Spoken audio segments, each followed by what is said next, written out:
Hey everyone, Chris here. Thanks for checking out the podcast. If you're enjoying it and learning something along with us, please consider becoming a supporting patron at patreon.com/ateachershistory. Or you could leave a rating and review on iTunes. It would be a huge help.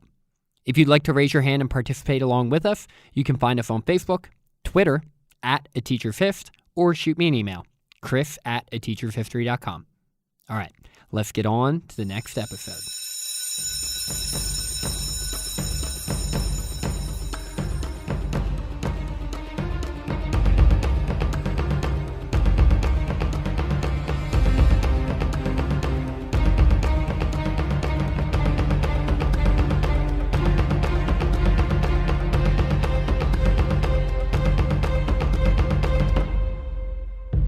Hello, and welcome to A Teacher's History of the United States.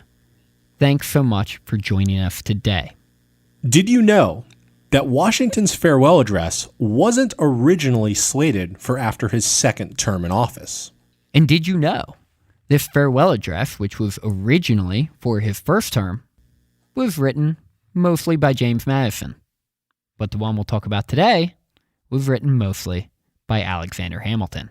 And did you know that the phrase most commonly attributed to Washington's farewell address of avoiding foreign entanglements was never uttered by Washington, but rather by another founding father? Did you know all of this? Maybe, maybe not. Get your notebooks out because today we will cover that and more in episode 85, America's Cincinnatus Bids Farewell.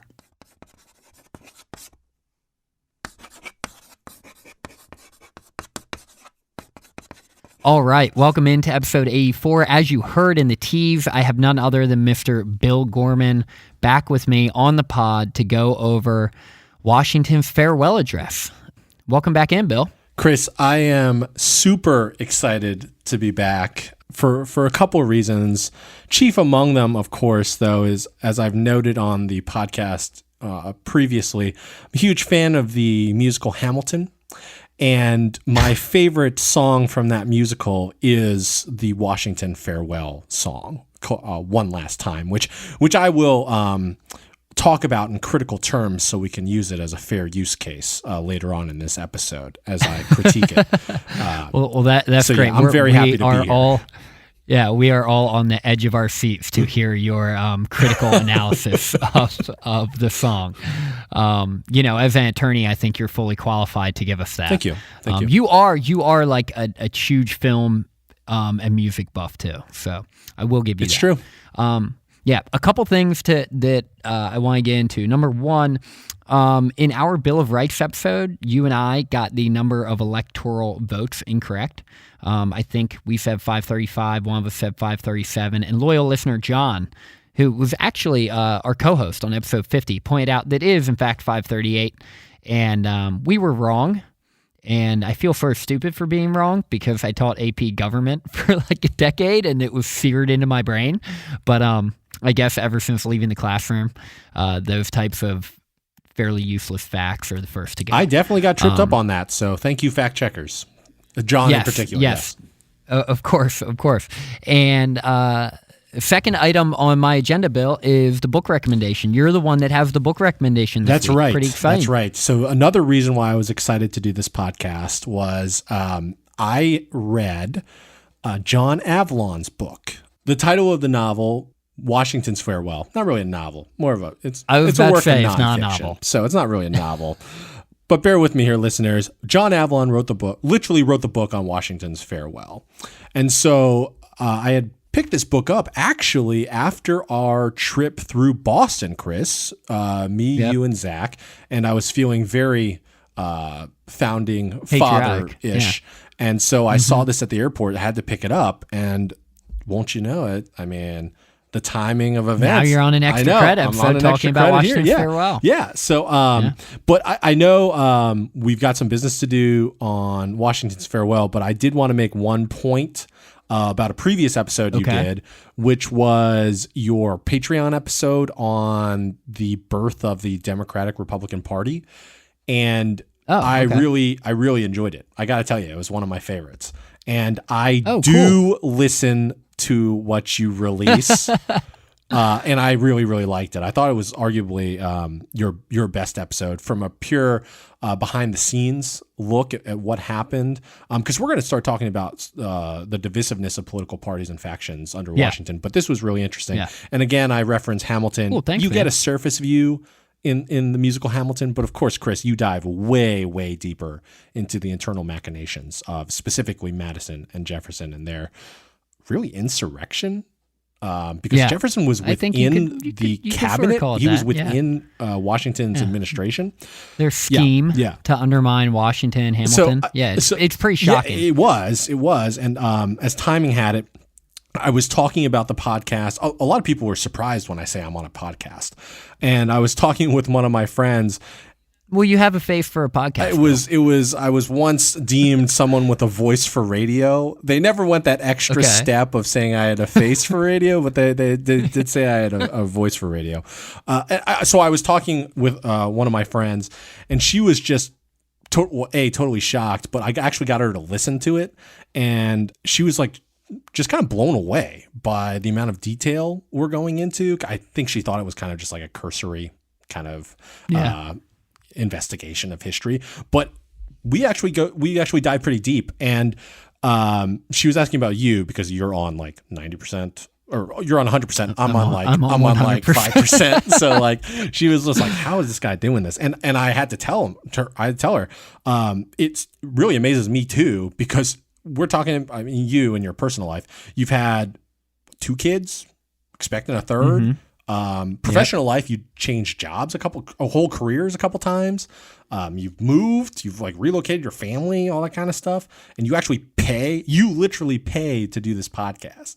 So I was just explaining all of those facts and circumstances. And she was just like, wow, I would have no idea. I mean, it doesn't impact the level of, content we're putting out there. Oh, specifically you. I'm not saying I do all that much, but, I do the research and all that kind of stuff. But, all that being said, I did tell her, like, when we hear, thanks, like you're doing a great job, we do say, like, if the entire point, not the entire point, but one of the things that you can do if you really like us and want to support us and all the fantastic and truly informative content we're putting out there is, we deeply appreciate, and I know you deeply appreciate any investment you make in us through our Patreon page. And if you feel so inclined, you can do that at patreon.com/ateachershistory.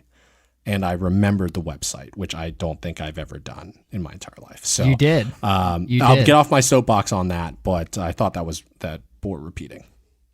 Yeah. Hey, I appreciate that, man. Yeah, it has been a lot. I think people are usually surprised. And that's why, I mean, right. And so real quick, number one, I'm glad you brought up that Patreon episode because I love it too. And I was so jacked up to put it up there. I will make that available to everyone. So right after we're done recording this episode, I will go back onto the Patreon page and I will make that episode available to everyone. I can't remember the exact name I came up with, but it was like Hamilton, Jefferson, Madison, and the plot to undermine Washington's administration, something like that. But I will make that available to everyone. So if you go to patreon.com/ateachershistory, you can listen to that one in full for free.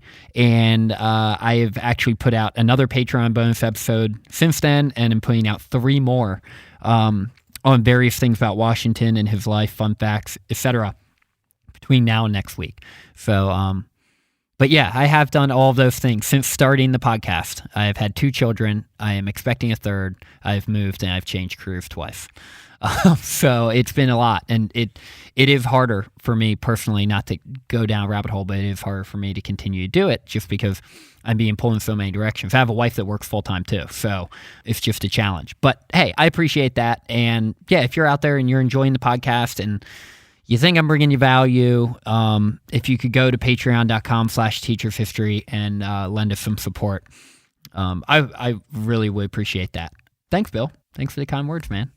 Okay, so let's dive right into it. Today we are talking about, 10 minutes into the episode, today we are talking about Washington's farewell address. And I think we're going to cover a few different things on this episode. I'll sort of bring you up to speed with everything and talk about the politics at the time. And then I'll introduce us to it a little bit, Bill. But I know, I mean, you literally read a book on the farewell address, so I'm going to really let you run the show here. You ready to go? Let's do it. All right, awesome. So, the last few episodes we've been talking about Washington and his presidency. And his second term, as we found out last week, was a challenging one, right? You had the Genet Affair, you had the Whiskey Rebellion, you had Jay's Treaty. Jefferson had resigned as Secretary of State and was in Monticello brooding and directing Madison on how to continue to undermine Washington. During Washington's second term, he started to get hit. This is in his second term, as we sort of mentioned last week. This is when he really starts to get hit with criticism personally. He's no longer infallible. He's no longer invincible to the public opinion. He really starts to get crushed in some Democratic Republican newspapers and social circles. And some of the luster wore off of Washington a bit. And we have to remember, this is a guy who did not want to become president, then did not want to serve a second term. And he has done both of those things. All the man wants to do is go home to Mount Vernon and retire and get his estate in shape. So with that in the background, right, and you have politics becoming increasingly bitter. Like I mentioned, and I did the Patreon episode on it, you have the birth of the Democratic Republican Party with Jefferson as the face of the party. You have John Adams, who will run as a Federalist, and they will run against each other in the election of 1796, which we'll cover next episode. And Washington sees the division in American politics at this time, and he wanted to make sure that he sort of set the record straight, so to speak, on his way out. The debate over Jay's Treaty especially made clear to Washington that the United States of America had truly become divided in ways he did not foresee. And during his second term, as we talked about last week, he took a much more forceful place in the executive branch, declaring neutrality in the war, putting down the rebellion, right, etc. And this personal involvement in the issues of the day brought conclusions to each crisis while simultaneously crushing his reputation. He did not really intend to get into politics, but he couldn't just ignore his involvement in all of these things. So, interestingly, the smear campaign got so bad in the summer of 1796, it went as far as to charge Washington was a British spy. Some people actually said this, someone who took a bribe early in the war. And he tried to laugh off these ridiculous claims, but it, of course, affected him. I mean, he is like the prototypical American hero.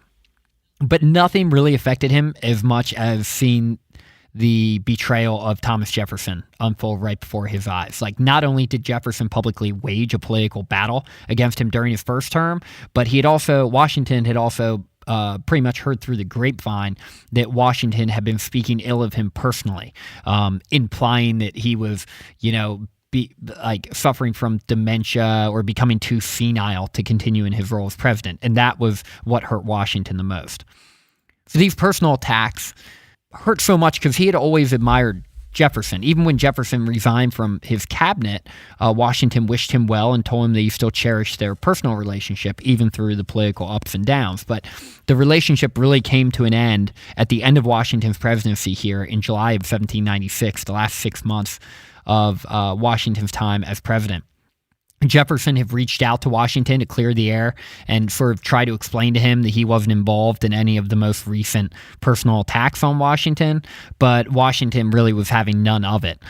He knew Jefferson for the last 5 years, six years really, had been actively working against him and trying to undermine him and Hamilton's impact on the country. And he actually compared Jefferson to Nero, of all people, right? Nero played, what did he play? He played the fiddle while Rome burned? The lyre? Something like that? Yeah. And that was made up. But not so good to compare someone to a guy like Nero. And then Washington listed all the ways in which Jefferson had betrayed his trust, both personally and professionally.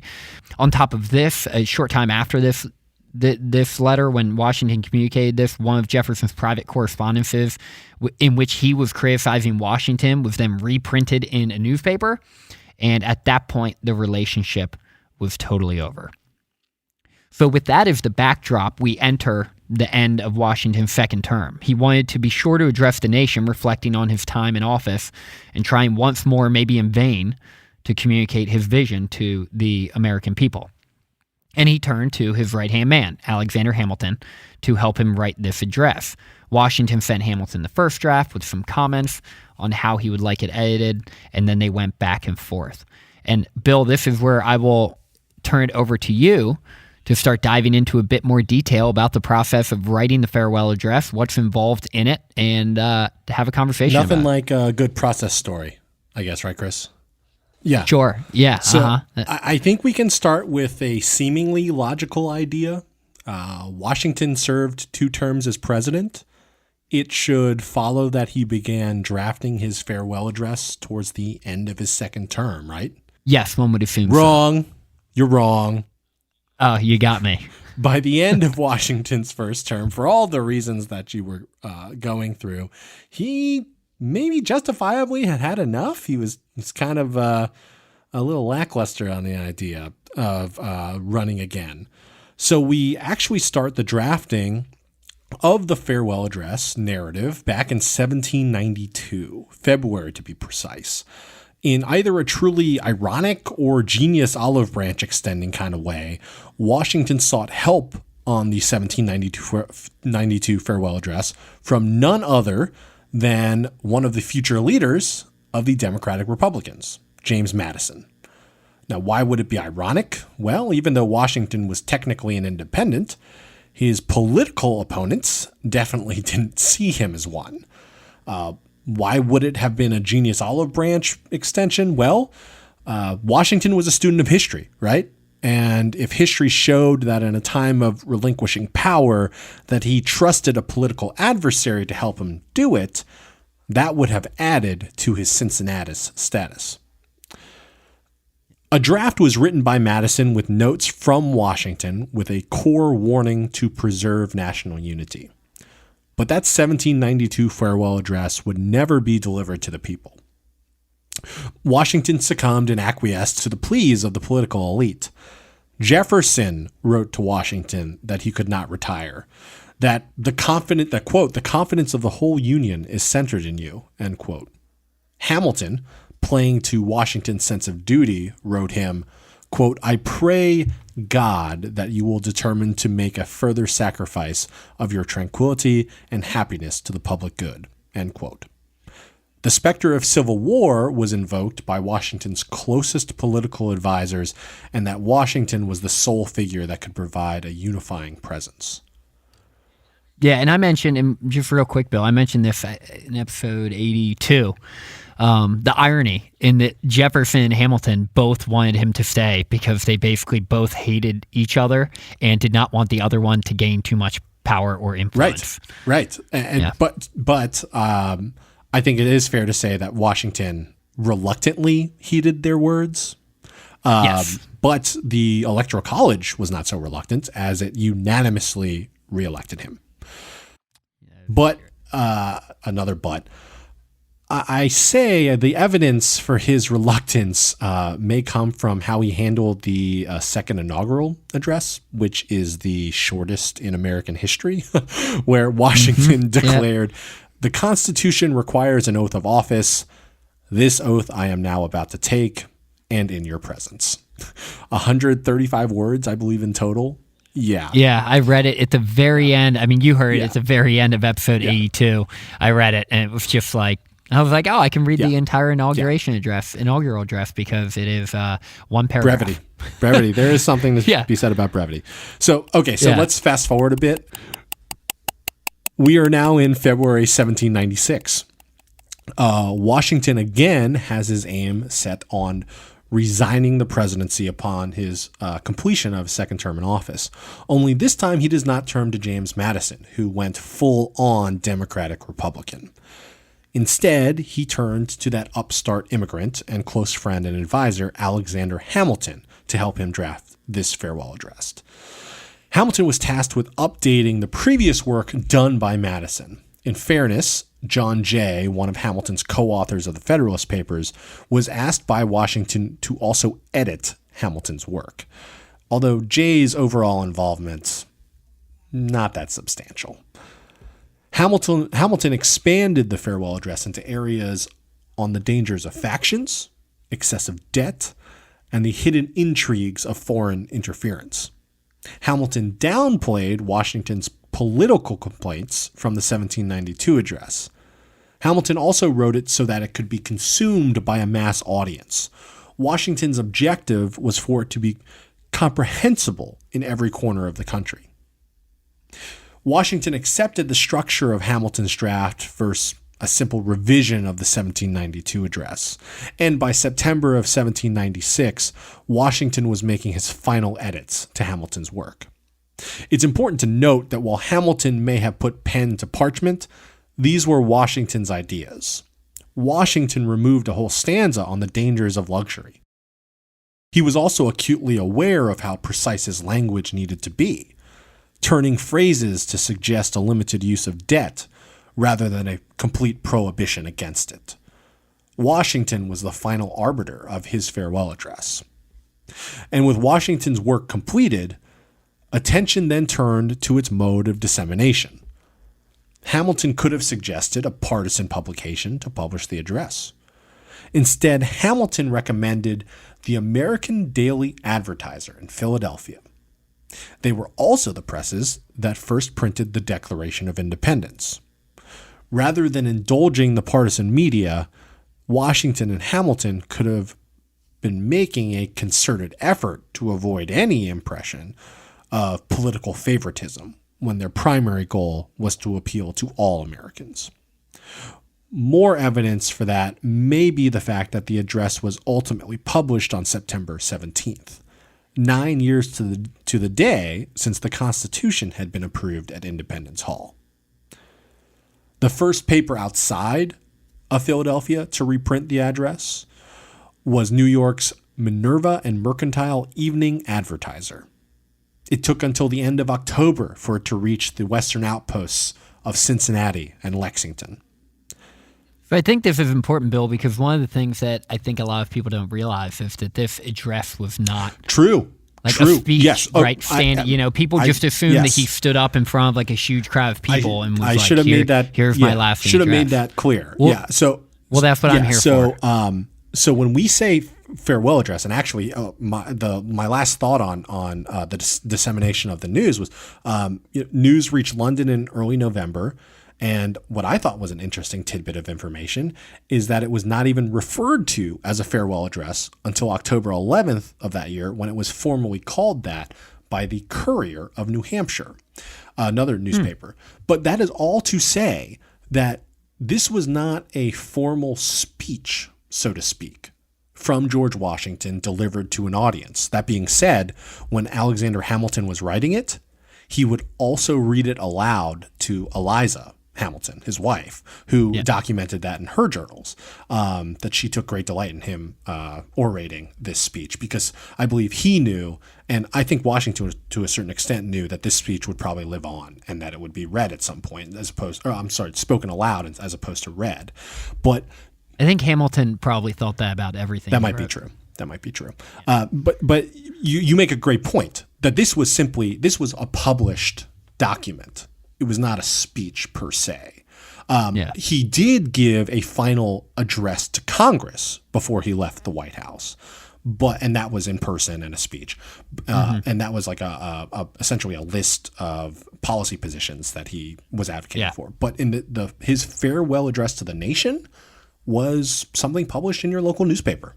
Yeah, and one thing that I think was interesting, you may be getting into it, and hopefully I'm not cutting your legs out from under you too much, but Washington's original address was a bit too humble, not surprisingly, a bit too humble for Alexander Hamilton. So Washington sent him his first draft with some comments, and you mentioned he wanted it to be written in plain English, something that was accessible to the common man. But to Hamilton, it was just too humble. And Hamilton would be damned if he was going to include like this stuff in Washington's final address, because in Hamilton's mind, Washington was a colossus in American history, and that's exactly how he should be portrayed. So it's funny because his final address actually is delivered with a lot more like confident sounding words than Washington had originally put. Originally he was just like, I'm old, I'm tired, I gave everything for this country, please let me go. So, and Hamilton was like, no, screw that, man. Like, this speech is going to live on forever. It's going to set the precedent for every president moving forward. And you have sacrificed your entire life for this nation. And I'm not going to let you go out with a whimper. You're way too important for that. So I thought that was always pretty interesting. Chris, yeah, I think your read on that is totally right. Hamilton had certain ideas about who Washington was, but I think also by sort of like the transitive property who he was then, because he was sort of attached at the hip with Washington. Yeah, Washington's platform was basically Hamilton's ideas. Yeah. And, and Hamilton's looking forward, like he's looking at politics of 1796, and he's like, no, you need to, like, you basically you are the face of the Federalist Party, whether you like it or not, and you're retiring, but you're still the face of the Federalist Party, or at least, whatever the party was going to be called that was going to rival Madison and Jefferson in particular. And Hamilton was probably thinking like, no, you need to be like confident, and you need to be sound, and you need to be self-assured in the things that you've done the last 8 years. Like, don't let these people who have been giving you all this crap for the last year or two, especially, like, don't give in to that, because that's garbage. And you've done a great job. That may be the greatest segue you could have possibly given me to introducing this clip from Hamilton, which highlights that just dichotomy of thinking between where Hamilton's mind was and where Washington's mind was. So you can play the clip. Yeah. I know you're busy. What do you need, sir? Up and down, I'm not running for president. I'm sorry, what? One last time. Relax, have a drink with me. One last time. Let's take a break tonight, and then we'll teach them how to say goodbye. To say goodbye, you and I. Obviously, Chris Jackson, Lin-Manuel Miranda. I mean, it doesn't get much better than that, right, Chris? No, it does not. And I know it's all. It takes dramatic license, right? Like, it's combining a few events, but it's underscored by Washington's farewell. And there are a few lines that really hit me. And I think the two that really stood out to me, the two interactions between Hamilton and Washington, is when Hamilton says, Mr. President, they will say you're weak. And Washington replies, no, they will see we're strong. I think that goes directly to state of mind, right? And second, Hamilton replies to that with, your position is so unique. And Washington says, so I'll use it to move them along. Obviously beautiful lyrics and prose by Mr. Miranda. But I think it goes directly to Washington's state of mind, which really is like, get me the F out of here, man. Like, I have bled for this country.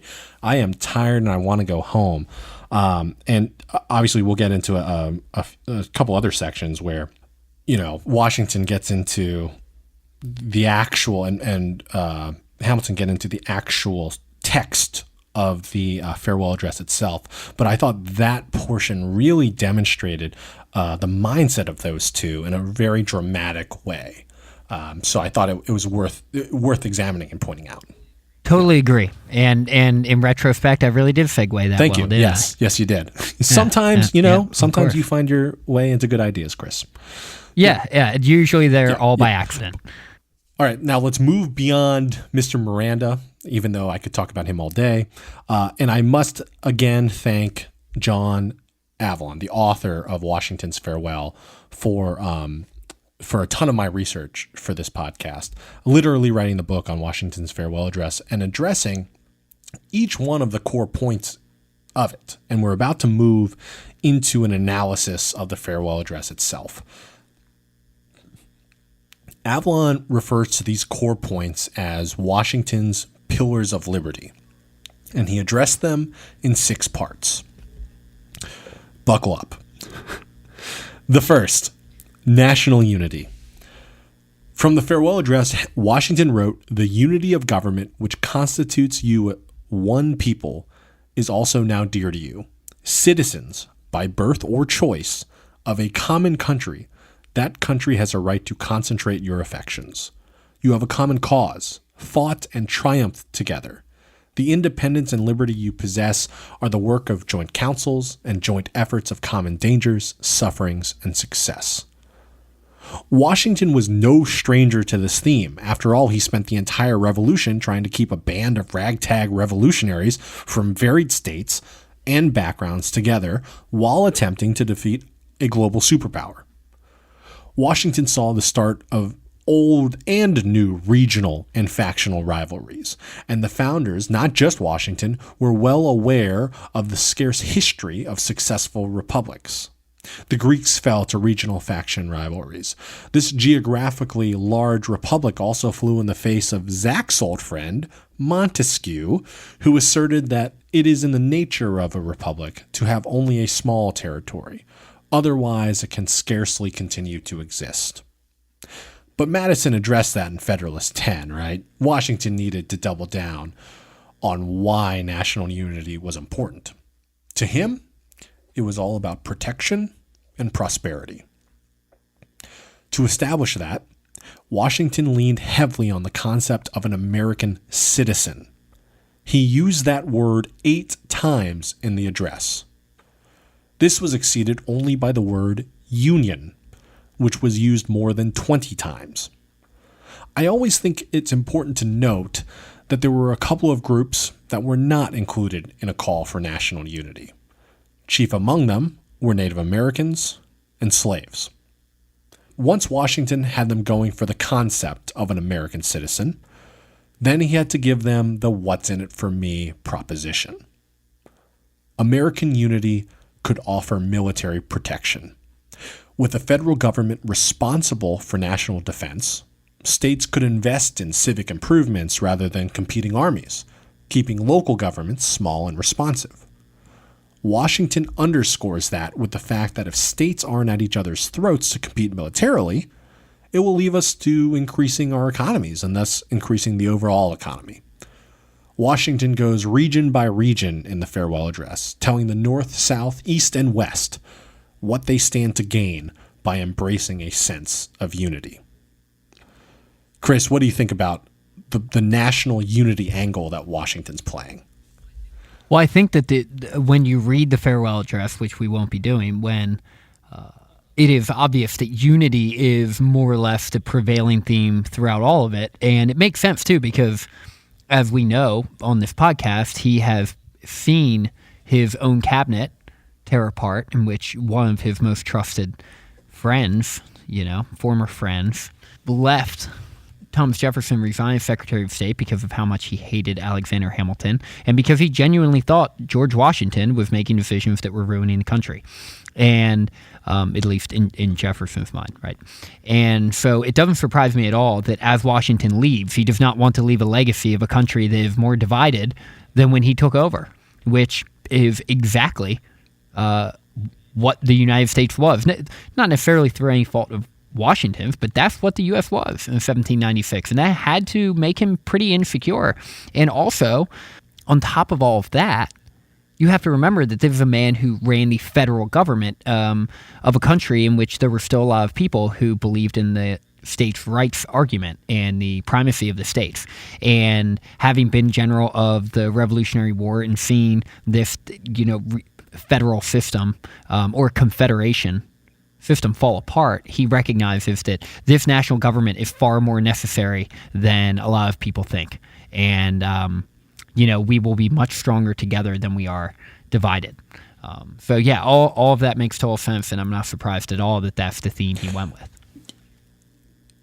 I think the second pillar builds off of that fear he had of disunity, and political moderation is what Avalon points to as the second pillar of liberty. This was an area that was near and dear to Washington, I think. He was, after all, the first and only independent president. Washington saw the rise of the political extremes you're talking about up close and personal during his time as president. But even before that, he tended to drift towards a middle course, towards moderation. He saw the Constitution as a stroke of compromise. He also understood how a demagogue could subvert democracy. He and Hamilton were in total agreement on that. Hamilton even predicted how a demagogue could rise to power as a populist, and I've got to drop this quote in. Quote, "I would mount the hobby horse of popularity. I would cry out usurpation, danger to liberty, etc. I would endeavor to prostrate the national government, raise a ferment, and then ride the whirlwind and direct the storm." End quote. Hamilton was a pompous jackass, but he wasn't dumb. I'd say he wasn't very dumb. And Washington wasn't a fool. In the farewell address, he acknowledged that the spirit of party, quote, "unfortunately is inseparable from our nature, having its root in the strongest passions of the human mind," end quote. Chris, that kind of goes to your point that I think he came to the harsh realization that nothing he could do could stem the tide of partisanship developing. No. He could only hope to hold back the waters a little bit and provide and he likely knew that, but it was his responsibility at that point in his career to say something about it. And that's why unity, as you said, is the prevailing theme throughout the entirety of the farewell address. He went on to write in his farewell address that even though he was able to acknowledge that there's a legitimate purpose to a partisan perspective, writing, quote, "There is an opinion that parties in free countries are useful checks upon the administration of the government and serve to keep alive the spirit of liberty.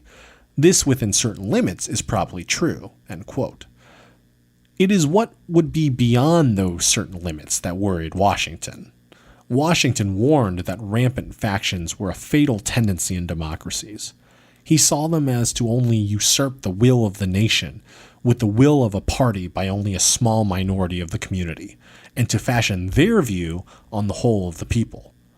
Washington viewed regional parties based on geographical discriminations as a particular danger because they undermined the first pillar of liberty, national unity.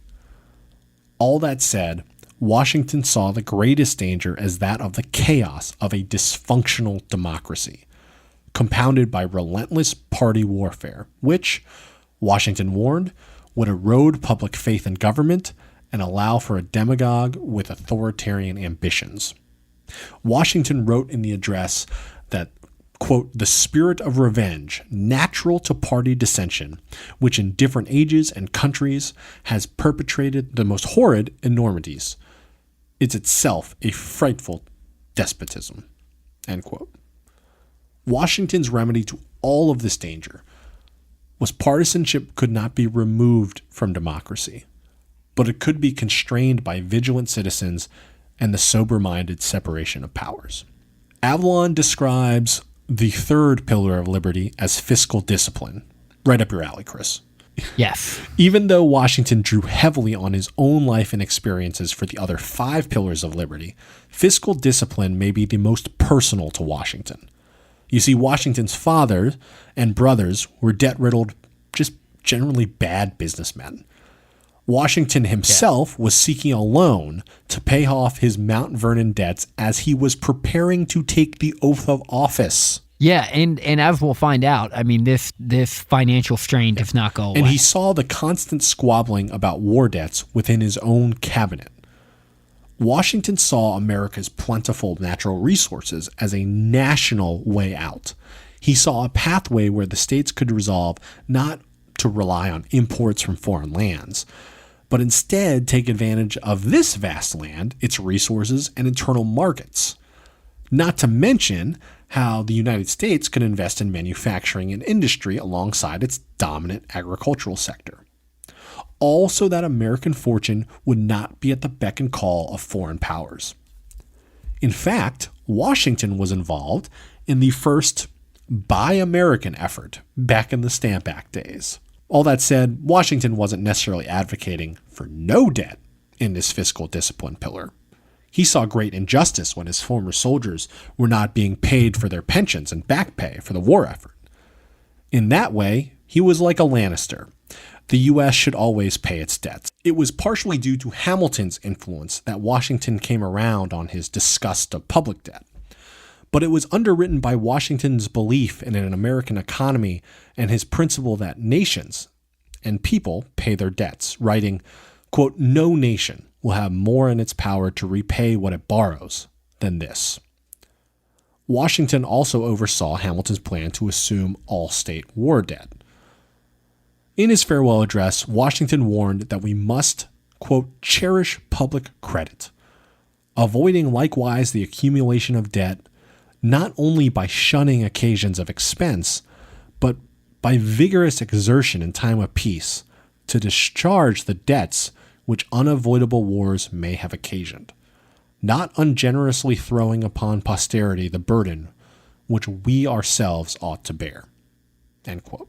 Avalon continues with the fourth pillar of liberty, virtue and... So I think that, and real quick before we move on to that, I've always thought that that was so interesting that he brought up this idea of fiscal responsibility and not borrowing too much, considering when we often consider Washington's presidency, and one of, if not the most impactful decision he made was to support Hamilton's assumption bill, which assumed all of the state debts. And I mean, Hamilton was, it's interesting because you brought up the Avalon mentions that Washington actually leaned on Hamilton for this one. That sort of surprises me because Hamilton seemed to be much more gung-ho on the idea of taking on debts. But I guess it does make sense. I mean, Washington did see firsthand as general and then president what the challenge, the very unique challenge that being in debt offers. Like, yeah, like if you're in debt and you pay it off, you can build up credit, and that's great. But everything else about that is bad. Everything. I think Washington's big worry with debt was being indebted to foreign powers. I think the idea of liberty and independence to him was that, to Washington, and that is, was that when you're indebted to a foreign entity, you have far less ways of getting out than you do if you're, let's say, the federal government and assuming the collective state war debts of the 13 states that fought in the Revolution. And that's a great distinction that you make there. And when you think about one of the lasting legacies of Washington foreign policy was his neutrality. And he was really damn proud of the fact that he did not get involved in the war with Britain and France. And that he made a decision that was very tough. And what I love is that his buddy John Adams, well, I guess they actually weren't that close, but his fellow Federalist John Adams one of his most proud moments as president is that he also does not get involved in a war, this time with France. And so Washington did see firsthand just how much some people emotionally want to get involved. And then if you have the justification of war, of debt, foreign debt backing you up, then it makes things so much more tricky. You can't be totally independent, right? And make decisions fully on your own for what's the best interest of your country if you're that entangled in foreign debts. So yeah, that makes total sense. These weren't like abstract, right? They weren't like on national level when it comes to his principles. He refused to negotiate with, to get Lafayette released from prison during the French Revolution. Yeah. I mean, one of his closest friends in the world wouldn't do it because he didn't want to be beholden to a foreign power. And I mean, he is the general of the army that only survived because the French got involved. Yeah. So if anyone would be a Francophile and have an affinity for the French, you would think it would be the guy whose life, career, reputation, everything was saved by this country taking a chance on him and his men. All right, so let's jump back into... But he truly was like America first, right? Like he was thinking about the United States of America before anything else. There were multiple times in preparation for this episode where that phrase popped into my mind, right? The America first phrase. And I don't think if Washington... Now, I'm wildly speculating, but I don't think if Washington was around in the 1930s or certainly today that he would use that phrase necessarily. But the phrase that comes back time and time again for me is he valued American independence and all that stood for. So he didn't want to be beholden. He wanted to make smart decisions. I think he would have been a big proponent of smart power versus hard power. So I hesitate to use the phrase America first simply because of its connotations today and certainly throughout the 20th century. But I definitely believe that he valued American independence above all other things. No, I would agree. And for the record, wild speculation is the only type of speculation I have on this show. So, good job. Having no other way on a teacher's history of the United States. Wild speculation 100%. Only. Wild speculation. I spent a decade in front of teenagers speculating wildly over whatever the heck I wanted, and it was fantastic. All right, maybe we should get back to the pillars of liberty. Okay, yeah, pillar number four. Virtue and religion. On a quest for societal stability, Washington believed that virtue and morality were at the core of achieving it. In the farewell address, Washington wrote, quote, "Of all the dispositions and habits which lead to political prosperity, religion and morality are indispensable supports," end quote. Biographer Parson Weems, who I think we've mentioned a couple times on this podcast, responsible for the cherry tree story, and for the legend of the swamp fox, Francis Marion, responsible for both of those. He's also responsible for creating perhaps one of the most notorious religious myths around Washington. It was that famous painting of Washington on a bended knee in prayer at Valley Forge. That is all a work of quote-unquote biographer Parson Weems. I thought that was an interesting tidbit of information. Yeah, for sure. No, I like that. The truth is, thanks for the pity compliment, Chris. No, I'm sorry. I'm sorry. I'm not. You know, we see each other right now on video chat. I'm sorry. I'm not giving you a more enthused look into the camera. But the truth is, while Washington was certainly a Christian, he was raised in the Anglican Church. As president, he declined to ever take communion. And he avoided any specific mention of Jesus Christ in public and private letters. He chose to use. I did not know he chose that. to use other phraseology though, including providence, which was a favorite of his. Yeah, that's a popular one in the late 18th century. Washington championed civic virtues that sprung from faith broadly, rather than any particular orthodoxy. In Washington's view, people of faith were more likely to be constructive members of society. So when you're trying to create societal stability, if you believe one, you might want the other. He viewed a diversity of faiths as a source of long-term stability for society. Preaching religious tolerance was one of Washington's most consistent themes. In fact, Washington thought it was rather foolish to believe that national morality or virtue could be achieved or maintained without religion. Writing in his farewell address, quote, "And let us with caution indulge the supposition that morality can be maintained without religion. It is substantially true that virtue or morality is a necessary spring of popular government," end quote. Now, I know this is a tricky subject, right? The intersectionality of religion and politics, certainly of organized government. And I don't think anything in Washington's farewell address was advocating for a national religion. That's not how I read it. But he certainly, in my opinion, this is me editorializing, in my opinion, he subscribed to the old adage that the Constitution provides freedom of religion, not freedom from religion. And I think he truly believed that. Yeah, I would agree with all of that. I think your analysis. Fifth pillar, Chris. I believe this is needed now more than ever. And if I can humbly state, I think we're doing our small part in that. Oh, okay. In summation, Washington believed that liberty and democracy can only persist if, quote, the public opinion should be enlightened, end quote. Washington himself was not a learned man, especially when compared to the other titans of his era, Jefferson, Adams, Madison. But it may have been because of that lack of formal education that Washington believed that an educated populace was critical to the health of the new nation.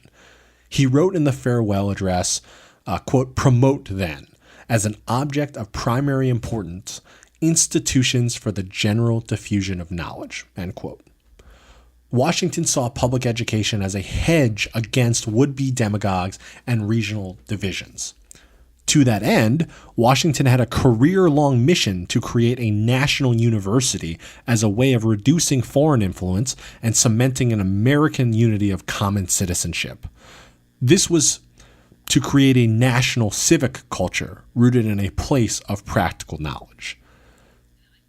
And I thought, and this is something I want to stop here because I think that this is really big, and I chose not to mention this in my previous episode, so I'm so glad you brought it up here. You have to cut somewhere. But this national university is, it was such an interesting idea, but his political opponents hated this idea, right? Because they would be putting just the federal government. It's another federal government more mouthpiece. power. We got to let the states do it. Yeah, exactly. It's extra constitutional. It's not provided within the powers of the federal government. It's a micro. But this idea of a national university in D.C. was such a cool idea, for the late 18th century. No one really knows that he said this or wanted this. But he actually said this to Congress, too, in his final address face-to-face to Congress. Interesting part about that you should do this. So in the 1792 address, he actually does write quite a bit about his idea of a national university, plans for education. It was Hamilton in the second farewell address that convinced him to remove much, if not all, of any policy prescription for a national university from the farewell address, and convinced him to include it in that farewell address to Congress. Why do you think that is? He thought it was Hamilton, that is, thought it was better, that idea was better situated to be within the presented through the prism of a policy proposal as opposed to one of these core liberty principles. Yeah. Okay. Yeah, and that makes sense. He won the day on that one. So really, when Avalon says, and I surmise that education is a core liberty pillar of liberty to Washington, in the actual farewell address, we get literally 17 words on education. Very, very small amount. But we know that he cared so deeply about it. And I've got a few more notes on how we know that exactly. So Washington gives his address to Congress, and that's the place he actually makes his policy proposal for a national university, not in the farewell address to the American people. And ultimately, he got a school, but he got his National Military Academy, which is now known as what, Chris? Do you know? That would be West Point. Correct. That's a good one. That's a good call. Makes sense. I guess the others you could have selected from would have been the Naval Academy in your neck of the woods, Annapolis, Maryland. Yep. And then since sir. airplanes didn't exist yet, I guess you could have eliminated the Air Force Academy in Colorado Springs as another choice. Yeah. So, well, heck, the Air Force Academy didn't even exist until Air Force didn't exist until post World War II. True. It was the U.S. Army Air Corps. It was the Yes, Army I did Air know Corps. that. Yes, sir. Mm-hmm. My grandfather fought valiantly in that and corrected me as a child, not so lovingly, that he was not in the Air Force, and told me to more or less go read a book. He was a wise man. He was. He was. I never forgot.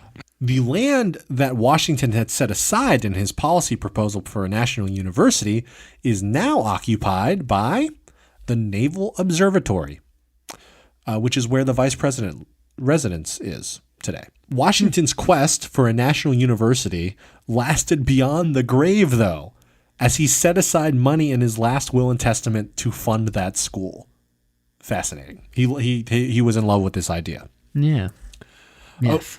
Okay, Sounds like we have reached what I think most people would consider the main event. the sixth pillar of liberty, a foreign policy of independence. This is the most cited. And this is real quick, and this is like what the farewell address is known for.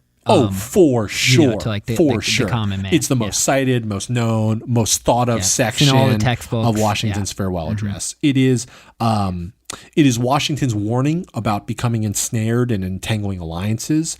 Like you said, Chris, if you learned about the farewell address in school, or it was a question at trivia night, that was likely the phrase or the summary given of Washington's farewell, and you were supposed to answer a question about that. But that phrase, entangling alliances, does not appear a single time in the farewell.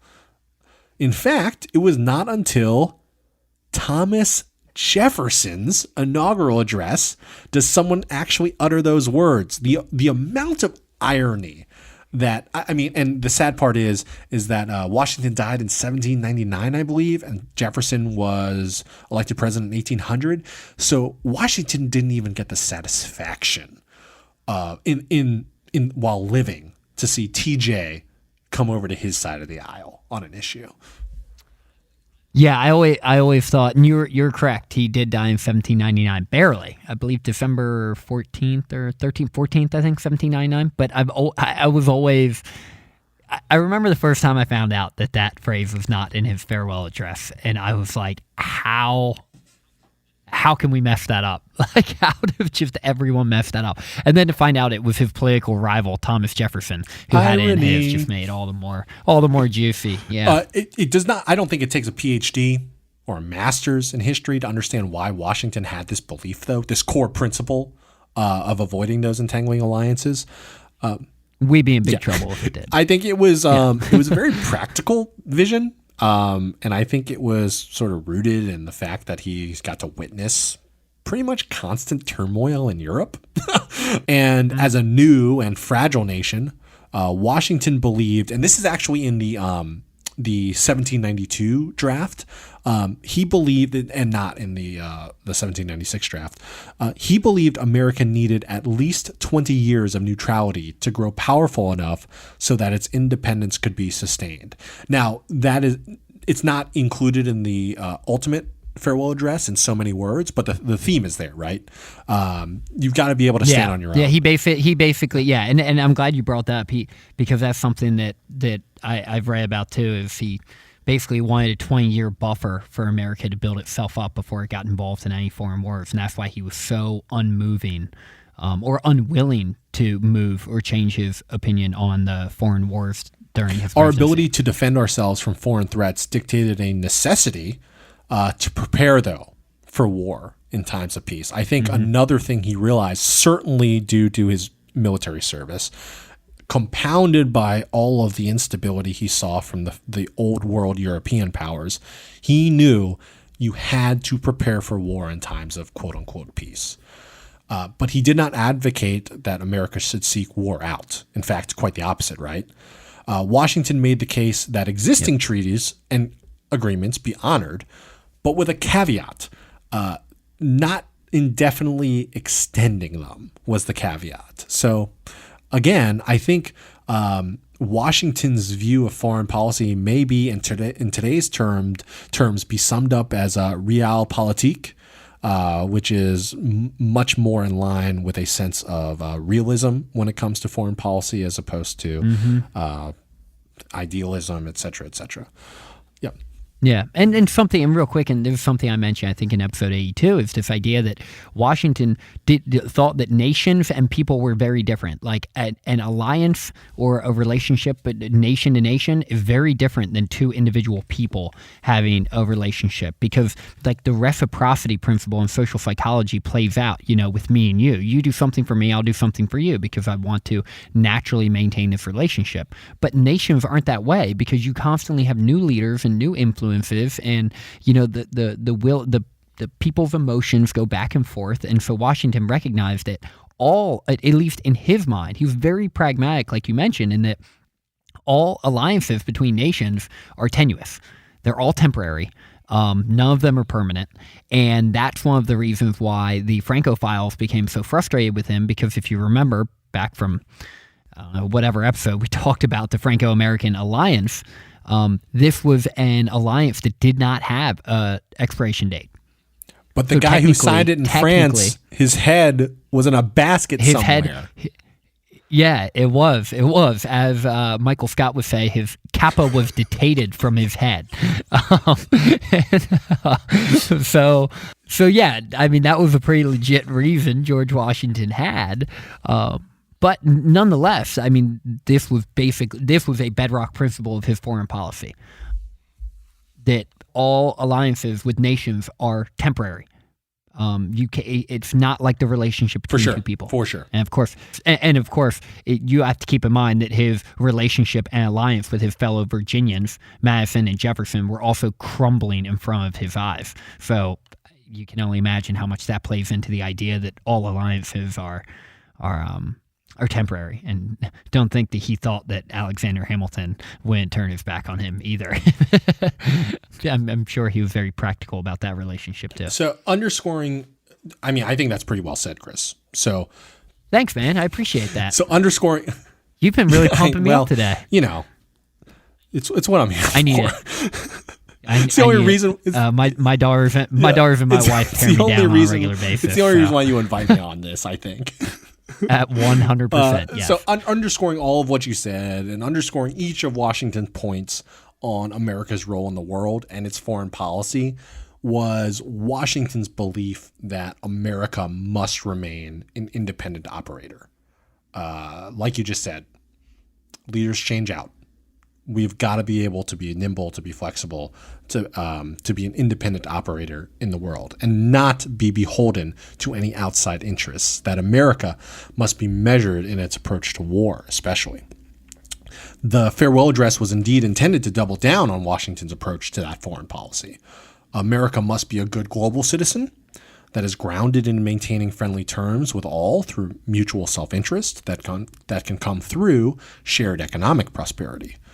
And I think my final point on this, and Avalon makes this point quite well, is addressing the historical misunderstanding that the broad foreign policy principles Washington presented were in advocacy of isolationism. While Washington's immediate goals were to keep it out of foreign wars for 20 years, that was to provide enough breathing room for the infant country to get on its feet.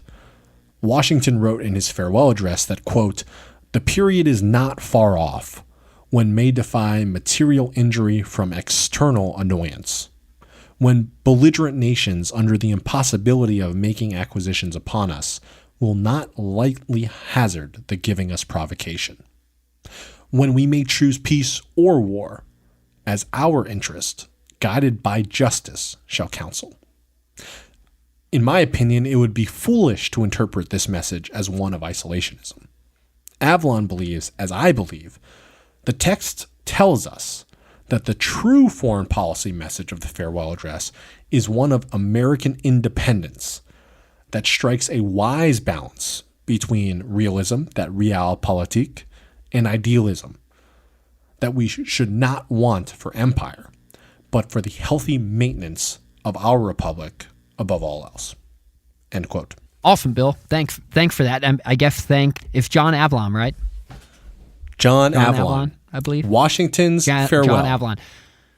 Yeah, and I've actually heard. I've not read that book. But I have heard. I mean, not only you read it, obviously, but I know one or two other people who have read it because I hang around people who read this stuff for fun, and I heard it's fantastic, like really fantastic. It's a good book. It's a good book, and anytime I can find somebody who's done the research for me, just thank you very much.